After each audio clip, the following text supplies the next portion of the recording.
The bullet hole in the water barrel was a small, dark-eye weeping life onto the baked earth. Elias Thorne ran a gloved finger over the splintered wood, the metal rim still warm from the sun. Sabotage, clean, quiet, and deliberate. He looked past the dying cattle, their heads low in the punishing heat, to the ranch house shimmering in the distance. He'd arrived an hour ago, riding into a scene of slow death, a promise to a dead friend turning to ash in his mouth. 3 years since Shiloh, and a letter from Sarah McCall had finally found him, its edges worn soft with travel. "Elias, I need you." He'd ridden 200 miles, only to find he was already too late. He stood, his movements economical, and scanned the horizon. The McCall Ranch was a bowl of dust cupped in the hand of a merciless god, surrounded by the vast, indifferent expanse of the Arizona Territory. To the east, the sun-blasted mesas belonging to Sterling Croft, a man who collected land the way a vulture collects bones. Competence was shown in small, immediate acts. Elias pulled his knife, cut a strip of leather from his saddle roll, and whittled a conical plug. He hammered it into the bullet hole with the butt of his Colt, staunching the flow. A futile gesture. The barrel was nearly empty. The well itself was the real problem. The rope cut, the winch shattered. It would take a day to repair, a day they didn't have. He walked toward the house, his spurs a lonely sound in the heavy silence. The land itself was the first adversary, its thirst a constant threat. Sarah McCall stood on the porch, a Winchester held loosely in her hands. She wasn't the woman he remembered from her wedding day. Grief and hardship had carved new lines into her face, but her eyes held a fire that hadn't been quenched. She was a woman who had buried a husband and was now watching her world die of thirst. "It was Croft's men," she said. "It wasn't a question. They want you broken, want you to sell for nothing. He'll have to do better than that," she replied, her voice steady, but the tremor in her hands betrayed her fear. She wasn't just a widow. She was a fighter refusing to be sidelined, a catalyst. Her son, a small boy of 7 with his father's serious eyes, watched from the doorway. He was the unspoken stake in this whole damn game. "There's another place," Sarah said, her gaze turning toward the jagged peaks to the north. "My husband, Caleb, he marked it on a map, an old Apache spring hidden in the canyons. He said it never ran dry." She paused. "No one's been there in 20 years. The trail is gone. Croft thinks it's a myth." Elias looked at the mountains, then back at the dying cattle. It was a fool's errand, a ghost story chased out of desperation. But it was the only play they had. "Get the map," he said, his voice a low gravel. "And whatever water you have left. We ride in 10 minutes." The threat was immediate, the ticking clock the merciless sun overhead. He was a man who read terrain and people, and he read a hard truth in the set of Sarah's jaw. She would not break. She would not run. And he, bound by a debt to a dead man, would not let her face it alone. They left the ranch under the cold, indifferent light of the moon, pushing their horses hard to cross the open scrubland before dawn. Elias rode point, his senses on a razor's edge, tasting the wind, watching the shadows. Behind him, Sarah rode with the map tucked into her shirt and a canteen of their last water slung over her shoulder. Her son was left in the care of an old ranch hand, a man too stubborn to leave, with a shotgun across his lap and a promise to hold the fort. It was a promise Elias knew he couldn't keep if Croft's main force arrived. This was the crossing of the threshold, leaving the illusion of safety behind, burning the bridge of retreat with every hoofbeat. The map was their scripture and their curse, a piece of worn parchment showing a route that traversed land now claimed by Sterling Croft. They were trespassers, thieves in the eyes of the law Croft had bent to his will. By sunrise, they were in the canyons, the terrain closing in around them. The red rock walls rose like silent giants, amplifying the heat and swallowing sound. Every blind corner, Every high ridge was a potential ambush point. Elias dismounted, checking the ground. "We walk from here," he said, his voice a low command. "Horses make too much noise." They tethered the animals in a box canyon, giving them the last of the oats, a silent gamble that they would be there upon their return. They continued on foot, the weight of their gear a constant reminder of their dwindling resources. 2 rifles, 30 rounds between them, a canteen, now half empty, and the map. The air was still, a silence broken only by the crunch of their boots on the gravel wash. Elias moved with a fluid, practiced grace, his rifle held at a low ready. He was a pathfinder in hostile territory, and his pragmatism was their best weapon. Sarah followed, her steps surprisingly sure. She had grown up in this land. It was in her bones. She pointed to a series of faint scratches on the canyon wall. "Caleb showed me these. Trail markers. The old ones used them." Her knowledge was the key, the leverage that Elias lacked. She wasn't just a passenger on this quest. She was a partner. The first setback came at midday. As they rounded a sharp bend, the crack of a rifle echoed through the canyon. A bullet whined past Elias's head, kicking up a spray of rock fragments from the wall beside him. Ambush. They dove for cover behind a cluster of boulders as more shots rang out, pinning them down. It was a single shooter, high above them on the canyon rim.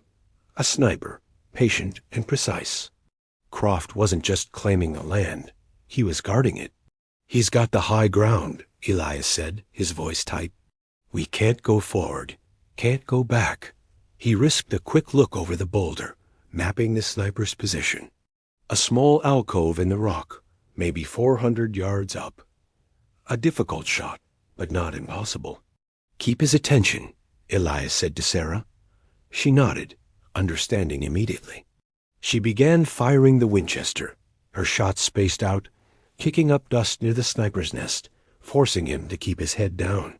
While she provided cover, Elias began to move not away, but sideways, disappearing into a narrow fissure in the canyon wall she hadn't even noticed. He was using the terrain as an opponent, turning its own defenses against the enemy. The next 10 minutes were a masterclass in tactical movement, a silent, deadly ballet of rock and shadow. Elias emerged from the fissure 200 yards down the canyon and 100 feet higher up the wall. He was still below the sniper, but he had a clean, diagonal line of sight. He moved slowly, finding his perch, becoming one with the stone. The sun beat down, sweat stinging his eyes.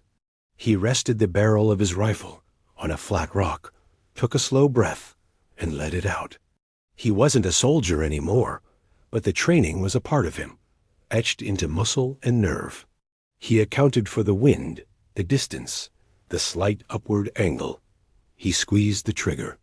The rifle bucked against his shoulder. High on the opposite rim, the sniper jerked backward and disappeared from view. The echo of the shot rolled down the canyon and faded, leaving an unnerving silence in its wake. Elias didn't move.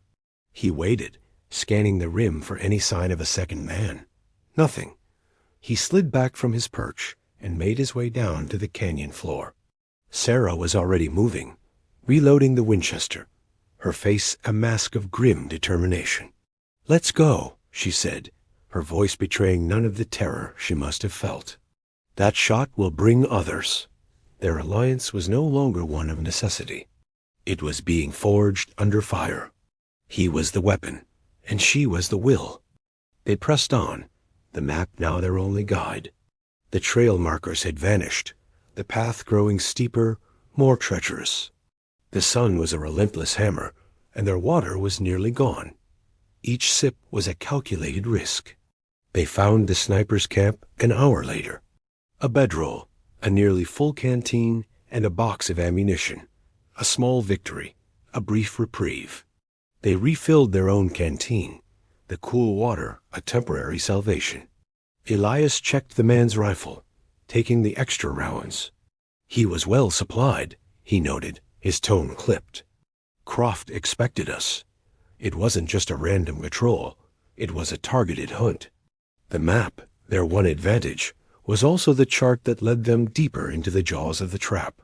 That night, they made a cold camp in a shallow cave, a sliver of moon providing the only light. They ate a piece of hard tack each, the dry biscuit turning to paste in their mouths. The fatigue was a physical weight, but sleep was a luxury neither could afford for long. "Why are you doing this, Elias?" Sarah asked, her voice soft in the darkness. "It's not your fight." Elias stared out at the shadowed canyon, the shapes of the rocks like sleeping monsters. "I made a promise to Caleb," he said, the words coming out rougher than he intended. "The day he rode out to join the army. I told him I'd look after you and the boy if he didn't come back. A simple field vow, a debt he was now paying in sweat and blood.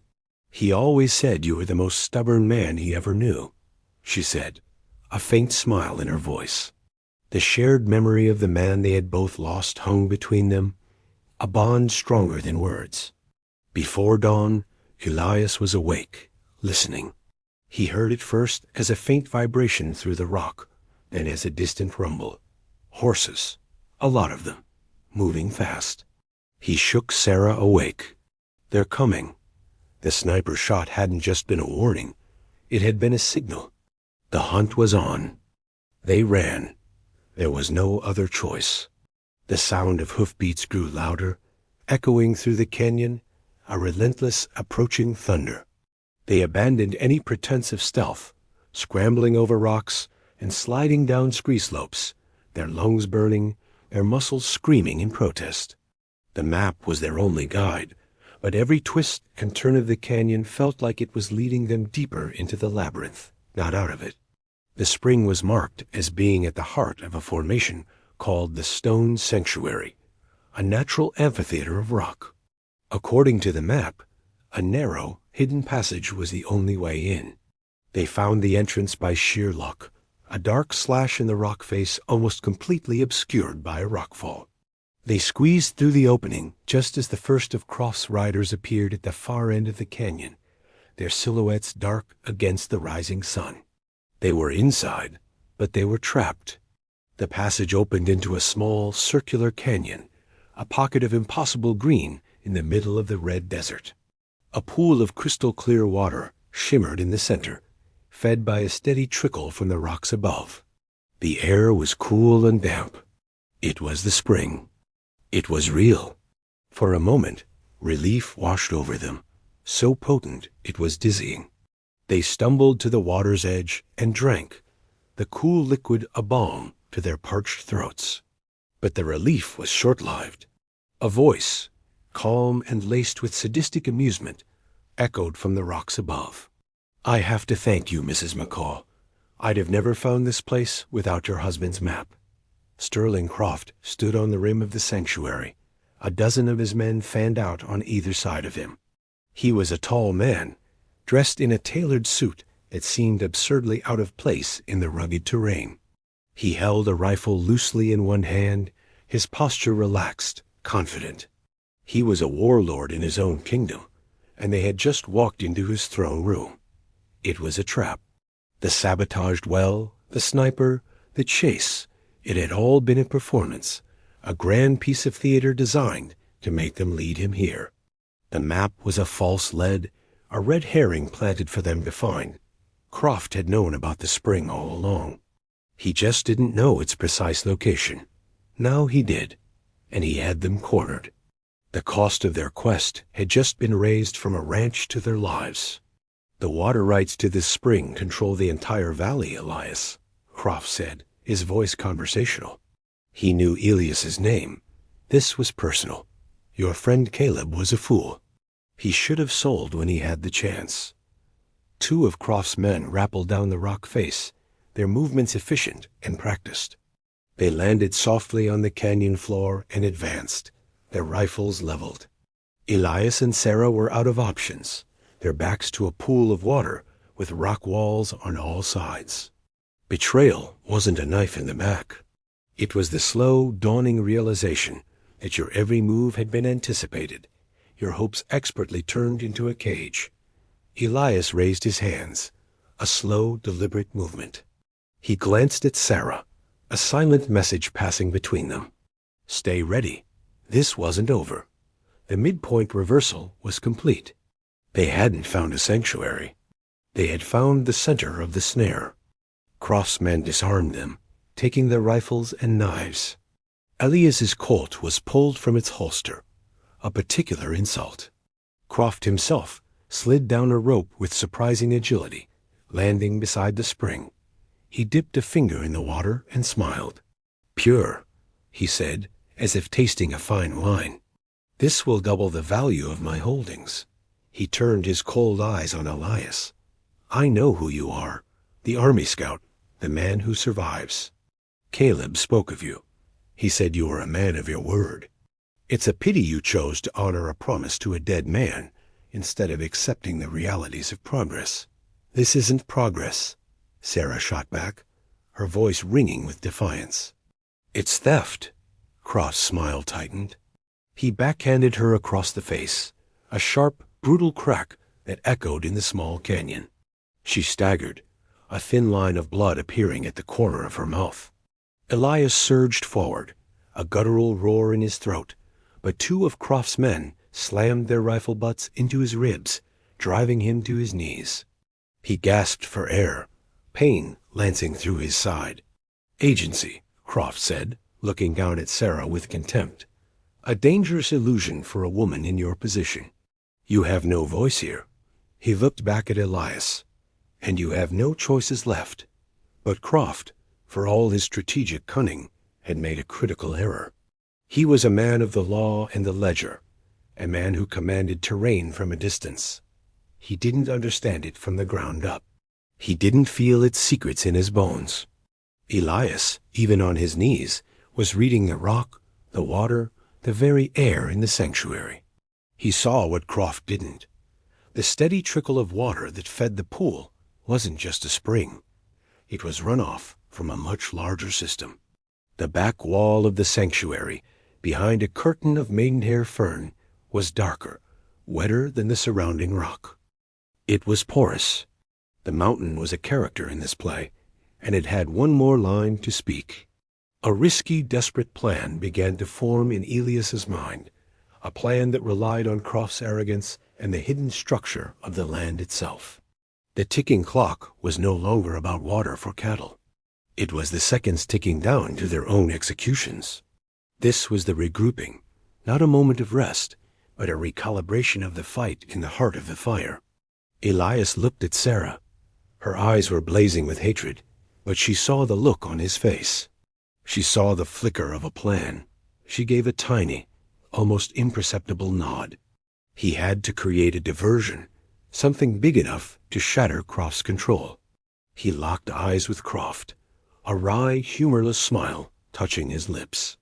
"You're right, Croft," he said, his voice a ragged whisper. Caleb was a fool. He trusted the wrong people. He was planting a seed, a red herring of dialogue meant to distract, to make Croft believe he might turn, that his loyalty could be bought. While Croft savored the moment, Elias subtly shifted his weight, preparing for the single, explosive action that would be their only chance. The diversion had to be chaos, a sudden violent shift in the tactical landscape. Elias focused on the two men guarding them.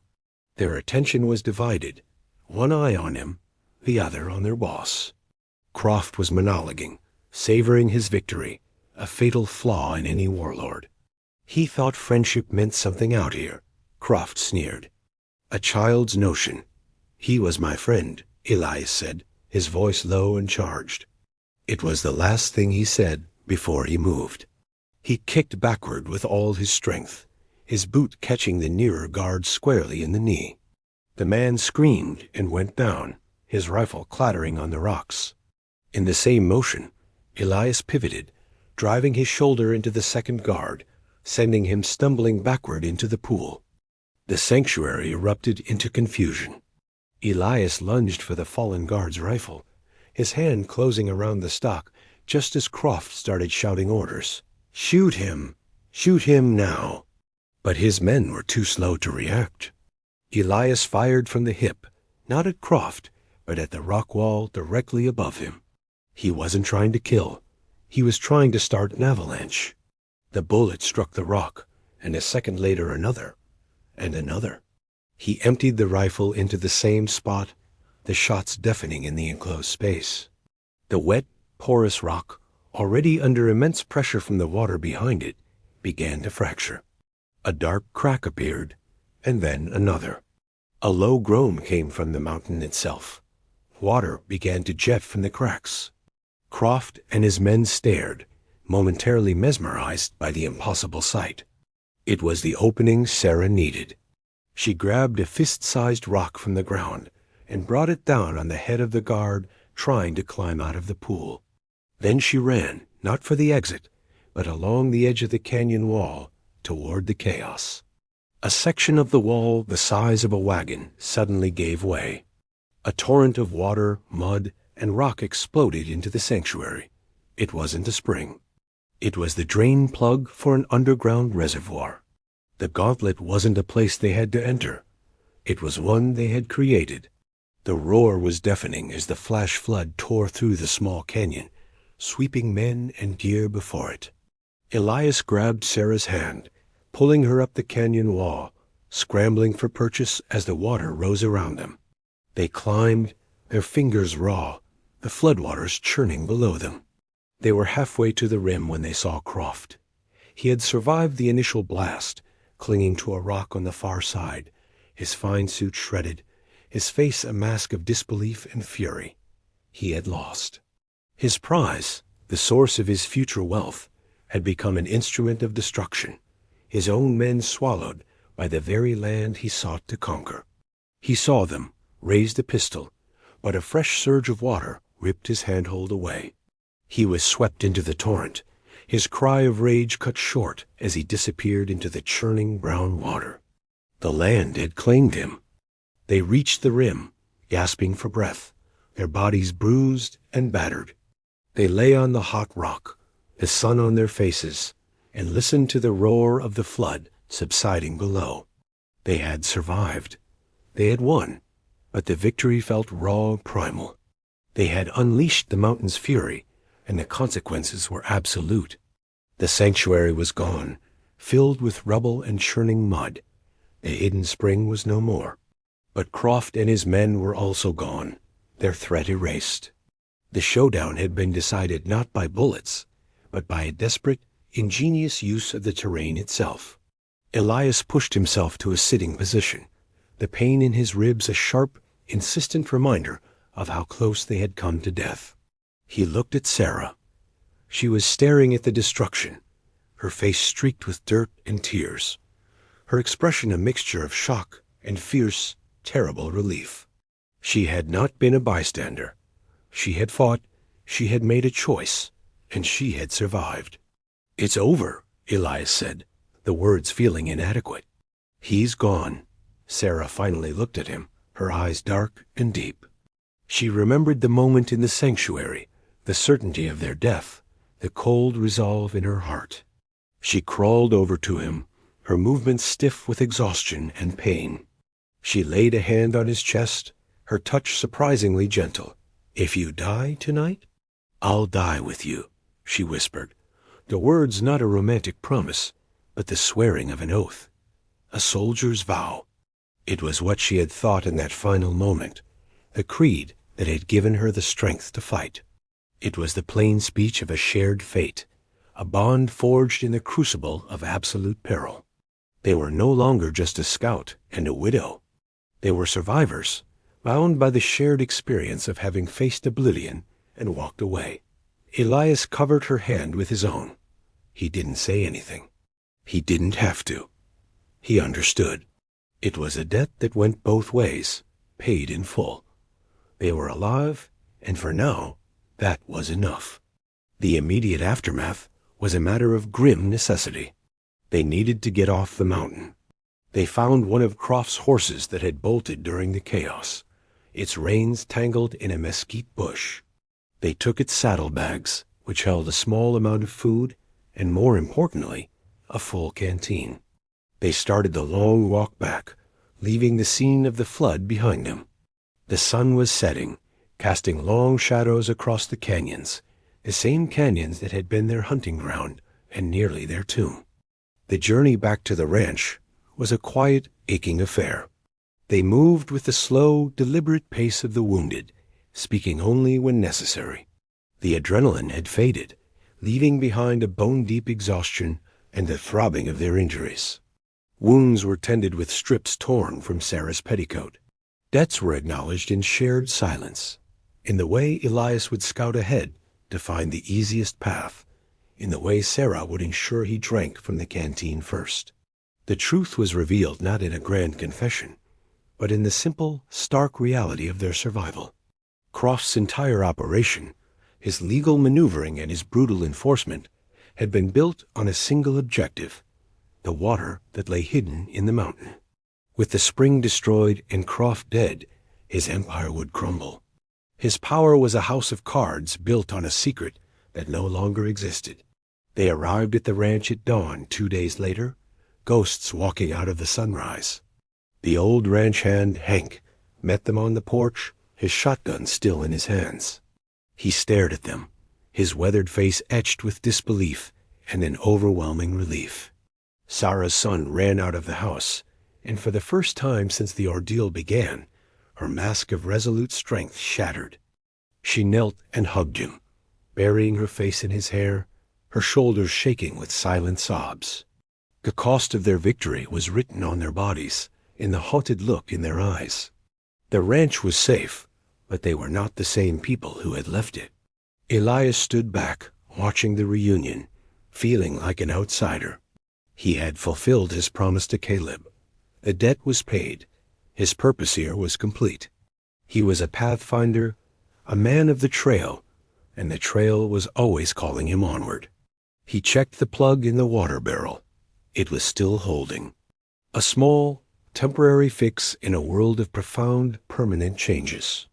Hank had managed to repair the winch on the well while they were gone. The bucket now rose and fell, bringing up life-giving water. The immediate crisis was over. The future of the ranch, once measured in hours, now stretched out before them, uncertain but possible. That evening, as the last light of day bled from the sky, Sarah found Elias by the corral, checking the cinch on his saddle. He was preparing to leave. "You're not staying," she said. It wasn't a question. "There's nothing for me here, Sarah," he said, his voice quiet. "My work is done." "Caleb's debt is paid," she corrected him gently. "But what about the one between us?" She was referring to the vow, the words she had spoken on the mountain. "If you die tonight, I'll die with you." It was a truth that now bound them more tightly than any legal document or spoken promise. They had saved each other. That created a new kind of debt, one that couldn't be settled by riding away. Elias stopped what he was doing and turned to face her.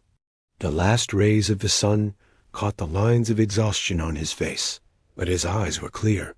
He was a man who had been isolated, focused on a single grim purpose for years. Now that purpose was gone, and he was left feeling untethered, adrift. The camaraderie he had shared with Sarah under fire had been a revelation, a crack in the armor he had built around himself. He was tested, and in that test he had been transformed. He looked past her, at the small ranch house, at the boy watching them from the window, at the vast, rugged land that had almost killed them and had also, in a way, saved them. For the first time in a long time, the thought of riding on didn't feel like freedom. It felt like running away. "This ranch," Sarah said, her voice strong, "it needs more than just a well. It needs a protector. It needs someone who knows how to fight back when the wolves circle." She wasn't asking him to be a husband or a father. She was offering him a new purpose, a new post. She was offering him a place to belong. He thought of the endless dusty trails, the lonely campfires, the life of a man who was always passing through. He had believed that was his nature, his fate. But perhaps it had just been a long journey to find the one place worth stopping for. The land was the same, a harsh and beautiful battleground. But he was not. The isolated survivor had become part of something larger than himself. He looked at Sarah, at the strength and courage that burned in her eyes, and he saw a future he had never allowed himself to imagine. He slowly unbuckled his saddle cinch. "The roof on that barn needs mending," he said, his voice a low rumble. "And the east fence is down. Lot of work to be done." A slow smile spread across Sarah's face. It was the first real smile he had seen from her, and it was like the sun breaking through the clouds after a long storm. The pathfinder had found his home.